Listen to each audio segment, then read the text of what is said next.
Welcome back to another episode of Cable Chatter. I'm your host, Blake Clevenger. Today we got a great episode. We're back with the State Land Heritage Days Committee telling us about the 2023 State Land Heritage Days Festival in Union City. There's just a ton of stuff. I'm going to give you some community events here real quick, and we're going to gloss over so much of what's happening in Union City that weekend or those days because we're going to talk about it later. But make sure, I know I'm going to say it here in another few minutes, make sure you get one of these programs to see what's going on. But without further ado, we're going to get into the community announcements. On July 27th to 29th, that's a Thursday through Saturday, the Hawaiian Steel Guitar Festival returns to Winchester at the Town Square Community Center. There's just a lot of neat things going on. The brochure here is covered with information and neat stuff. There's a Friday seminar, there's special guests, there's names that I don't want to try to pronounce, but I know it's always a good time and great entertainment. So be sure to get out there and enjoy that event. On Wednesday, August 2nd, Senior Movie Day will be at the Town Square Cinema. Doors will open at 12:15 p.m.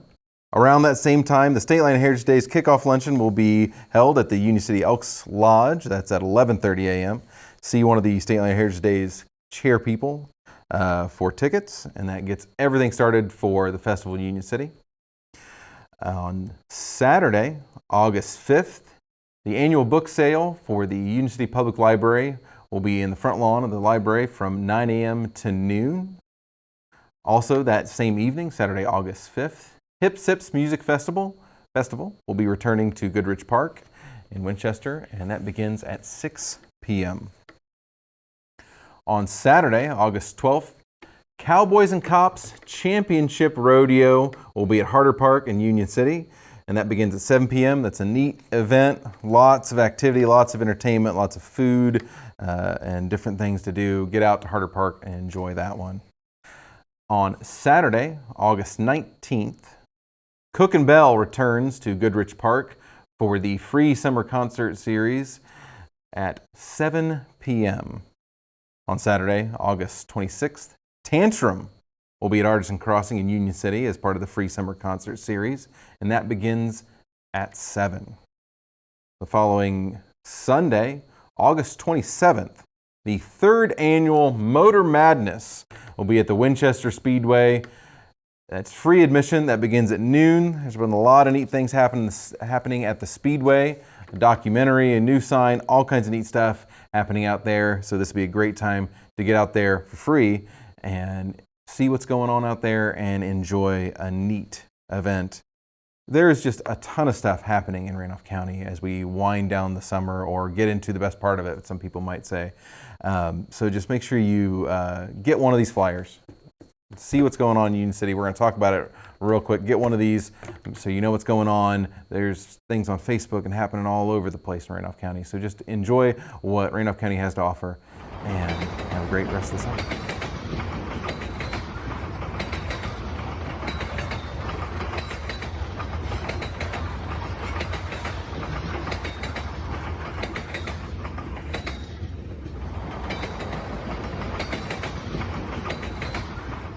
Welcome back to another episode of Cable Chatter. I'm Blake Clevenger, and I'm here with some of the State Land Heritage Days committee members. It's that time of year, time for the 2023 State Land Heritage Days. That's August 3rd through the 5th.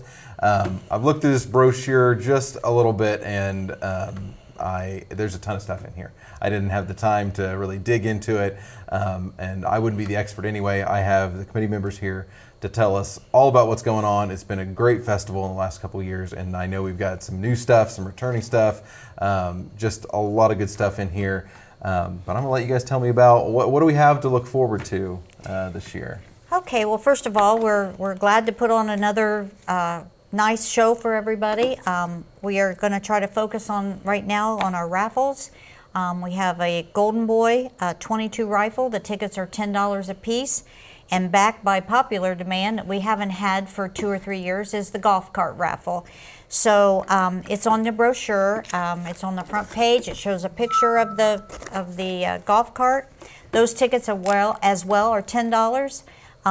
It's displayed in different areas: Citizen State Bank, Jim's Auto Detailing, Ackerman's Auto, the Flower Shop, just different places you'll see it, and it'll be beside the information booth during the festival at our info booth where we sell tickets and stuff like that. So we're tickled to death to have that as a good money maker for us so we can continue having these festivals. The other thing I'm going to let Jim talk about is the BMX bike show. It's coming back as well, so you want to tell them about that? Yeah, the BMX bike show will be back on Friday evening from 7 to 7:45. Be on Pearl Street. They're just behind the main stage, and they'll put on another fantastic show. We're also going to give away 2 bikes, like we did last year, a boys BMX bike and a girls BMX bike. And bikes are donated by All Brothers Lawn Service here in Union City, Ohio. They donated both bikes for us. So we're going to give them away during probably halfway through the show. So hope everybody comes up and watches the show. The school is one of our sponsors. Randolph Yes. Eastern School is one of our sponsors. The City of Union City, Indiana, Heritage Days, and like he said, All Brothers. So we're thankful for our sponsors for that, because without them, sometimes we can't put on shows like this. Sure, and I know I've heard good things about the BMX bike show. I know golf carts are a big thing around Union City, and having the opportunity to win one for $10, that's a great deal. And having had the opportunity to shoot one of the Henry 22s, that is a fantastic little rifle. That's a great value for $10. So that's happening. That we got that Friday night. We got the raffle that's going on all weekend. And all the way up to that, what are we looking at when we open here? Well, the kickoff luncheon is on Wednesday, but the festival doesn't start till Thursday. But the kickoff is at the Elks Lodge from 11:30 to 12:30. Tickets are $12 this year. Unfortunately, we had to up the price because of the cost of living, I guess. But it will be at the Elks Club, and if you need a ticket, there's still time to get a ticket. Like I said, tickets are $12 each. See one of the committee members. And just let us know that you're coming so we're having, State Line Heritage Days is providing the food this year. So we need a number of people who are coming. Sure. So be sure to get your tickets for that. And the cutoff is the 28th of July, so there's still plenty of time to get tickets. So that's on Wednesday. And then Wednesday night we do all the setting up downtown and all that. And the festival actually starts on Thursday. Yeah, I know I've been up there to help set up for the melodrama, and it's a busy time up there Wednesday night. And I understand we got the melodramas coming back. That'll be Thursday night, or each night at 8. Is there two shows? There's two on Saturday, Okay. one at 5 and one at 8. And so I know we've got, from what I understand, I don't want to spoil anything, so I'm not going to divulge in details, but I think we've got some new folks that are doing it, so it should be a good show. But then we've got, looks like there's some contests going on Thursday night. What is that? Well, the biggest thing is, and it's funnier than all get out, and you should come down and see it, is the tug of war between the mayors and the chiefs, the bragging rights. And we have trophies that are traveling, so they bring them back. And then we don't like to say Indiana and Ohio, but because we're one town, but it is Indiana and Ohio mayors, Sure. and they do a tug of war. And the big circle down there on State Line by Railroad Park is you have to bring their group over across that. And Dennis Pratt is our announcer, so he eggs it on a lot, knowing Dennis. So that's a lot of fun. We do the tug of war, and then at the end we do everybody tugs of war, for the bragging rights of that. So it's a lot of fun. They're getting into it because now Dwayne Pooter is bringing a pair of gloves. He's learned that rope kind of burns your hands a little bit. So I gotcha. yeah. So that's down there at the State Line, right at the entrance of Railroad Park, and we just shut the street off long enough to do that. So.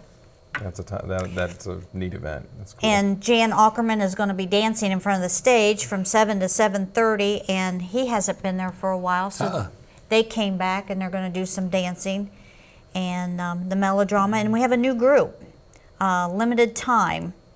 They'll be on the stage. They're new to the festival, so we're hoping the crowd comes out for them for that. That sounds great. And then we got Friday. We still got our contest going on, and then what else we got going on Friday? We got the fish fry going on at the Elks Club. That starts at 4 p.m. until they're sold out. And then we have the the opening ceremony for the Queen's contest. It's at the Highside Fire Department. And at 5 p.m. we have looks like the Queen's contest is still going on. And then at 5 to 7, Dyslexic Funk goes on the main stage. And then don't let everybody forget to go down to the DNR Car Museum. If you haven't been down there, that's something to see down there. Never been down there until I went down last year, and that's something really to see. And that's open from 5 to 9 down there. And that's at 205 South Division Street on the high side. Shams. Shams, It's, okay. Shams, yeah. Maybe you might know it by Shams. And then at 6 to 7:30 p.m. we have testimony going on at the Big Ten on Pearl Street. At 6:30 is the captain's meeting at the high side at the bowling alley. Also got to remind you that the high side's having their firemen's convention going on. That's going on the high side. So that'll be going on at the same time we got our stuff going on. So that's kind of going to be neat going on too. So 7 p.m. to 7:45, of course, our BMX bike show will be going on right there on Pearl Street. And then also the bicycle giveaway. And at 8 p.m. the melodrama will be going on under the Big Ten on Pearl. And then at 8 to 9 is our golf cart poker run. And that's always a lot of fun. We get a lot of people come to shows up for that. And there's prizes awarded for that for the best poker hand. So you got a lot of neat golf carts making rounds for those. A lot of people take a lot of time and put a lot of effort into really making some They nice sure golf do. carts. Yeah. And then at 8 to 10:30 p.m. we have a new band coming this year. It's called Left of Center. The main singer in this band is a homeboy from Union City. His name's Kerry Mills. He graduated from Union City, and their band's very well known, and they do very well. They're well known. They're on the road a lot. So, and that puts us up to Saturday. And I know Saturday's a big day for you. I know, Lions Club wise, that's the day of the disc golf tournament, so that's always a big thing. And the rest of the Lions Club's always wanting to make sure they get enough people out there and hoping that'll be well attended. But it's always a good event. And that's a whole busy day in the morning until Busy day. I mean, we have a cornhole contest at 9:30. We have the voting for the phonogenic baby and the pampered pet contest. It's Joe's Corner Floors. Come in and you put money in a jar. There's a picture there, and that's one of our money makers. And then they get plaques and gift cards as the prize money. The library before the parade is putting on their book sale. Then registration starts between 9:30 and 12:30 for the parade. Correct. And that's out on 28 across from the Pizza Hut, kind of there at the auction house there. Okay. That's where they set up. We're having the baking contest again at 11 a.m. on Saturday, and that's going to be right up there where the Motley shop is. And 11:15, again, the firemen are having things going on down at the bowling alley. They're having a water ball contest, a Queen's contest. They're having all kinds of activities down there. So be sure to check that out too. New is Remy and Friends. It's a magic show. He's going to be on the corner where the farmer's market is. Okay. And he's going to be there at 11:30. It's a 45-minute show because most of the kids are pretty much parked right up in town there that they can watch this magician and keep them occupied before the parade. Okay. So he's new, really nice guy. He's got puppets, and I won't go any further because I don't want to spoil anything, but he has a good show for the kids. The parade starts at 1, and then the water ball is at 2 o'clock down at the Woodcrest Lanes, and that'll be fun because it's different fire departments come in. So we'll be seeing fire trucks throughout the whole time roaming around town. From 2:30 to 4:30 after the parade is Grove Hill. A lot of times we have a lull after the parade, so we thought we'd bring a little music up there and help the food booths. So they're going to be there. Again, the Racing Museum's open. And then at 4:30, Remy and Friends is going to be back for another show. And then from 5 to 9 on the Ohio side, they're having their Canine Association car show, part of everything that's going on. And then at 5 o'clock, we're having the backseat driving contest, and we're going to have it there on Pearl. And And Greg and Jim did it last year, and I have it videoed. It's hilarious. But Jim was in the wagon, and their driver is blindfolded, and you have to do an obstacle course, but he had to tell him where to go. It was quite interesting. Well, I think they chewed up 2 cones. Yeah. So, I mean, it's funny, but it's a time thing. It's not a race. It's just a time thing. But we have prize money for that, so that's fun. The 2 melodramas, and then to close out the festival is the bulldogs that we have every year. Frank Miller Lumber sponsors them, and they really like them, so they want them back. So I think they've been coming to the festival for over 30 years. The bulldogs have. And I remember they've been here for. Heck, I remember they were on stage at Hoosier Place, the old West Side at one point when we had weather, and it was. I mean, that's been a few years. Yeah. So in the intermission is when we'll give away we have a whole hog raffle. Okay. And we have a 50-50, and then we have the gun, and we have the golf cart. And intermission of the Bulldogs is when we'll announce all those winners. But if you see down here in the corner, this is something new, free to the kids, face painting, and she will be there from after the parade for about 5.5 hours. Committee hired her to paint the kids' faces, and I think they'll just love that. Something for the kids to do. So that sounds like a ton of stuff. I want to talk specifically about the parade because I know that there's a lot going on there, but I know there's just tons of stuff going on downtown. That's a lot, and not to mention just the booths and food and food trucks or whatever. I know Lions Club's doing stuff. I know just lots of different organizations are there. It's a great place to get and not have to cook for a couple of days. But before we get too far away from that, so the parade's supposed to be, you keep saying it's going to be big. How big are we talking this year? We sent out about 128 invites. We always send out invites, but then we always have more people that just roll in. We have confirmed of a couple, Care Flight's going to do some flyovers during the parade because this is our 40th anniversary for Care Flight, so they've asked if they could come, and we've had, most certainly. So this is the first year we've been asked if they could come. Sure. Of course. We have Robert, I can't pronounce his name, from Channel 7. He's our weather guy there. They're coming up with their weather truck. They're going to go through the parade. And we have Spectrum 1 out of Columbus or Cincinnati. I'm not sure where they're located. They're coming through. They're going to go through our parade. So we have a couple of new ones. We have the Shriners coming from Columbus and Cincinnati.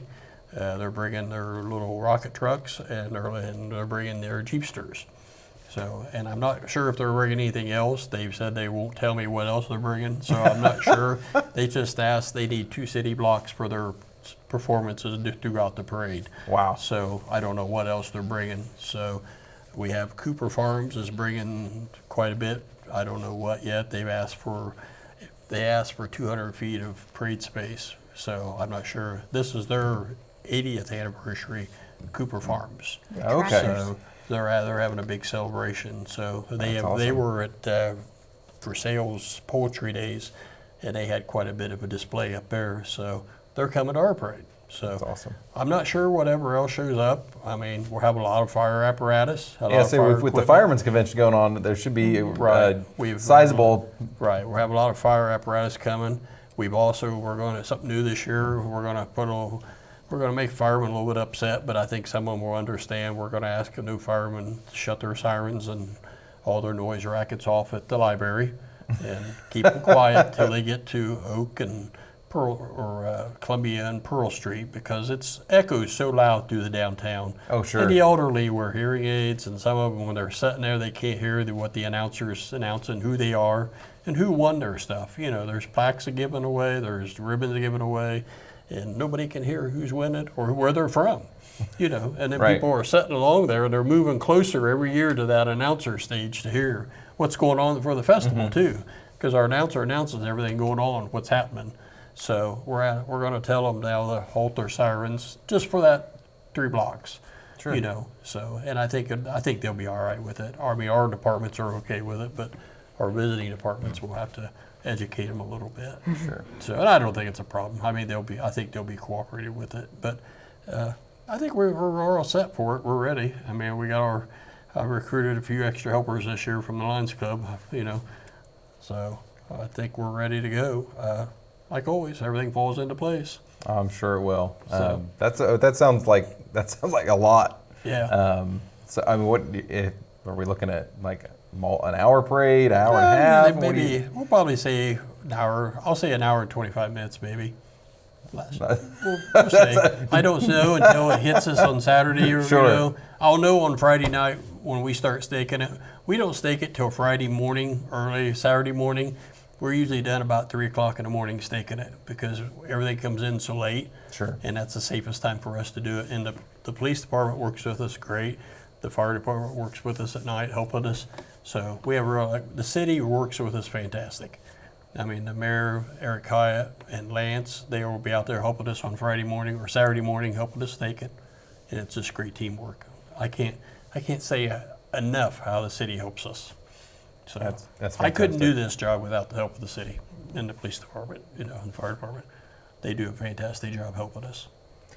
Well, that's yeah, and the city's always been a great partner, great to school, great to work with, Yes. and so that's fantastic. And is there anything else that I failed to mention, forgot? You like, oh, I want to make sure we mention this. I have a couple things. Please. I'd like to announce the sponsors. Oh, absolutely. If it weren't for them, we couldn't have a festival. Sure. Community Foundation of Randolph County Tourism, City of Union City, Indiana, City of Union City, Ohio, the Lions Club, Frank Miller Lumber, Citizens State Bank, Kent and Ann Thornburg, Sam and Lovey Farrington, Stockler and Associates, Reichard Funeral Home, Hasty Manufacturing, Steve and Marla Threewitz, Owen and Tony Griffith, Bill and Joyce Hoosman, American Legion Post 158, Didier Hardware, Bradley Key, Deaton Plumbing, Buckeye Beer and Wine, Smith Auto Sales, the Andersons, what used to be Moats Farm Service, Okay. Larry and Anita Amspaw, Randolph Eastern School Corporation, Wasson Nursery, and Shockney Electric. And I also want to do a big shout out for Jason Stump. He does all the electrical work for us up there for no charge. That's amazing. 'Cause And, I know and there's a lot of he's work there all. to do. I've been there enough that he's all over the place. And when he tries to leave, we call him back. Right. So Yeah. somebody's booth is, Or the melodrama, half the lights won't Yep. work. They had that and he last just year. casually walks up, what's the problem, and he just- fixes it. And then I just have one other thing to say, and it is, I want to explain to the people who are watching this why we do not have rides. Okay. I don't want negativity, I just want to explain so people understand. State Line Heritage Days is our own entity. It's not run by the city, it's run by our committee, and we are self-sustaining with the sponsors. The ride company that we tried to get in wanted $15,000 up front. Our budget is $21,000. If we spent that, they want that before they unload anything. So if we give them $15,000, none of this other stuff could go on because we wouldn't have enough money. Right. So the committee, there's just not anybody out there that could feasibly give them that kind of money, and then they wouldn't let us sell any pre-sale tickets. They kept all the money. They didn't give us back anything, a 10% break or anything like that. So the committee we hate it because we want something for the kids to do, but we just can't. It's not feasible for us to do that, to pay out $15,000. The ride company we did have, it was $7,500 up front, and at the end of the show, he would give us back some money, and we were allowed to sell pre-sale tickets, which cut down our cost of the $7,500. And we could manage that, but this company is the only company that we've reached out to that would possibly come. It was a guarantee $15,000, and the committee voted, and we just can't do that. It's not that we didn't want to, because we do want rides, but it's just that we just can't afford to do that. So I just want people. I don't think people understand that. Sure. And I just wanted everybody to know why we're not having rides. I mean, I talked to a ride company 3 weeks ago, and he had some things, but he's doing a big, like, not the state fair, but a bigger show, where he told me he'd make $30,000-$40,000, and we're just a small community, and the time he's having trouble getting the help, and so he just couldn't even bring 4 or 5 rides because he just didn't have the help. Sure. So it's a struggle, and it's not that we're not trying, because we're going to try again for next year and see what we can come up with, but we are trying. So next year we have a list of things we're going to try to do more of. We're going to have bounce houses this year, so we're trying, and that's all we can do is we try. Well, I know, and sometimes you get stuck having to make difficult decisions that aren't necessarily going to be popular, but you can't choose one thing over the entire rest of the festival. Right. Because there's so many things that you couldn't. I mean, the talent for the different music shows, things like that. There's just only so many dollars to go around, and I can say I understand that. I don't know. I can't speak for the audience, but I'm sure they understand. Well, I think that dollars don't. They can only stretch so far. Right. If they hear it from us, and we try to tell everybody why. You've explained it several times. I've explained it several times. We just want them to know it's not because we don't want them. It's just we just can't do it. And Community Foundation, our grant was for $6,000. That's to go towards our entertainment. So, and I realized rides are entertainment, but then we couldn't have anything on the stage. Right. So it's a no-win. Right. And the unfortunate part is sometimes you get stuck in those situations. Yeah. Well, I can say I appreciate all that you do, and all there's a lot of fundraisers. You guys work all year round. I know you do to try to put on a good festival, and so I appreciate all your hard work and everything you're doing. And I understand that's how it goes sometimes. The weekend after Heritage Days, the committee's going to be at the park for the rodeo. Yep. And we're selling popcorn and peanuts. And then in December, the second Thursday in December, our committee puts on Christmas in the City. So it's a year thing. We're constantly meeting and planning things. This is the big hurrah, but you don't wind down very much. No. If you've got we take 1 month off, don't we? Right. Yeah. If you've got a rodeo the following week, Yep. there's 8 of us constantly working all year round to put on a big festival. Yeah. To try to keep it happening. Sure. And sometimes it's just a struggle, and when there's only 8 of us, it's hard. Sure. But we work hard as a team, and we keep moving forward. And we all have lives like everybody else, so Yeah. it's we manage it, Right, but right. We work hard at it. Well, and I know you guys do, and like I said, I appreciate it, and I know the community appreciates it. I mean, there's going to be questions about different things Right. and stuff, but I know they appreciate it. If anybody out there is interested in jumping on board, I'm sure they would love to have an extra set of hands if you're interested in helping out with the State Line Heritage Days Festival. But again, get one of these brochures. They're great. There's a ton of sponsors, and then just a ton of little bits of information throughout. And it tells you about where you need to go and what times different things are and all the sponsors. And there's definitely stuff in here that we didn't mention. And so it's definitely worth picking up one of these so you know what's going on. Go uptown, enjoy the time, enjoy spending time with friends, people you haven't seen in a while. I know whenever I get up there, I always see people that I don't often get a chance to run into, so it's good to catch up with folks. But State Line Heritage Days, August 3rd through the 5th. It's hard to believe August is right around the corner, but this is going to be fun, and one last big hurrah before the summer, at least for those of us who work in education, is coming to a close. These are all the different businesses, the chairmans and the chair people operate, and then Citizen State Bank and various places uptown. I mean, to get the brochures, they're in Greenville, they're in Winchester, they're at the 4-H fair. You go into a business, and if you don't see any, please let us know. We'll get them some more, because we've put out several cases, and we get 10,000 brochures. So that we distribute them. I mean, they're in Ansonia, so they're out and about. So. And where else should we look for information? We have, I know that at one point there was a website and StatelineHeritageDays.com. Mm-hmm. You can download your parade form, and the baking contest, and all the watermelon contest, and all of the contests you can get right off of the website. The brochures on there, where to get tickets, phone numbers of all of us. So that's the best place to go. Awesome. So check out the website. Get uptown, enjoy Union City, enjoy all the different things they have going on. Again, thank you guys so much for all that you do. Thanks for coming on the show, and I look forward to an amazing festival. Thank you.